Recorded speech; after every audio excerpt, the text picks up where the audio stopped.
The Tale of the Emperor's Game. In an ancient kingdom ruled by a proud emperor named Han, there was a tradition that every year the emperor would hold a grand game.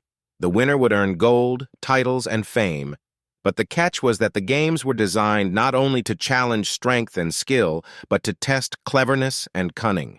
The games encouraged fierce rivalry, and many of the competitors would use any means to gain an edge, often turning on each other. The emperor reveled in the chaos, enjoying the spectacle of his people competing for his favor. Year after year, as the competition grew fiercer, the kingdom became increasingly divided, with people pitting themselves against one another for a chance at wealth and status. The rivalry bred resentment and suspicion, and friendships were shattered in the name of winning. One year, the games took a dark turn. Two best friends, Lan and Wei, entered the competition together. They had been inseparable since childhood, each vowing to help the other succeed. But as the games grew harder and the stakes rose, they became desperate. In a moment of weakness, Lan betrayed Wei, believing that if he didn't, Wei would do it first. Wei, heartbroken by his friend's betrayal, left the competition and the friendship. He went back to his village, bitter and vowing never to trust again.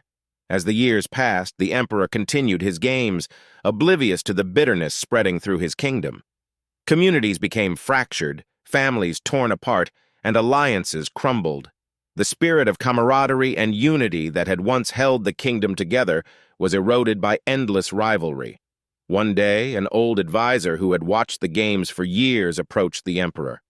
"Your Majesty," he began, "I fear that these games, which once brought joy, have turned into a poison for our people. They bring only division and distrust." The emperor scoffed. "Nonsense," he said. "The games make our people strong and ambitious. They give them something to strive for." The advisor shook his head. "Ambition without unity will only lead to ruin. The games will perish, as all things rooted in selfishness do, and if we do not change, your kingdom may perish with them." Realizing the weight of his advisor's words, the emperor decided to end the games, calling instead for a festival that celebrated unity and friendship. At first, the people were wary, but over time, they grew to see one another not as rivals but as neighbors and friends once more. Bitterness faded, and trust slowly returned to the land. The emperor came to understand that games rooted in selfish ambition always perish, but unity and true strength endure. And with that lesson, he dedicated himself to building a kingdom bound not by rivalry but by loyalty and trust, a legacy that would last far beyond any game.